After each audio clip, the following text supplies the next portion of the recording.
Finally তোমাদের এত এত রিকোয়েস্ট, এত এত ভালোবাসা কমেন্ট সেকশনে দেখে আমি কি ব্যাক না এসে পারি? তো ফাইনালি চলে আসলাম ব্যাক। এন্ড আমি একা ব্যাক করব তা কি হয় বলো? আমার সাথে কিন্তু আরো একজন আছে। কে আছে বললে গেস করো তো।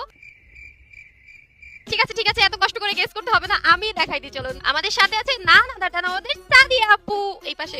গাইস তো একা ব্যাক করিনি, সাথে কিন্তু আরো একজনকে নিয়ে ব্যাক করছি। তাই এই ভিডিওতে উড়াধুরা লাইক দিতে হবে যাতে সাদিয়া আপু রেগুলার হয়ে যায়, যে সে ব্যাক আসছে থেকে তোমরা এত এত ভালোবাসা দিছো ভিডিওতে। এন্ড এতদিন পর যখন ব্যাক করলামই, তাহলে সাদিয়া আপুকে একটু পিটানো যাক নাকি? সাদিয়া তো কি তুমি এসে আমার সাথে ওয়ান ভার্সেস ওয়ান করতে যাচ্ছ? হ্যাঁ, তোমার সাথে আমার তো একটু ঝগড়ারই সম্পর্ক। তুমি কি পারবে আমার সাথে ওয়ান ভার্সেস ওয়ান করে? এটা কিন্তু আমার তো আমি মনে হয় না। সিরিয়াস অনেক কনফিউজড, কারণ আমি মানে টোটালি ইনঅ্যাক্টিভ থাকলেও সাদিয়া আপু একটু অফলাইনে যাও খেলছে, বাট আমি কিন্তু টোটালি খেলতাম না। বাট দেখা যাক কি হয়। তাহলে চলো আমরা আর বেশি দেরি না করে ডিরেক্ট ওয়ান ভার্সেস ওয়ানে চলে যাই।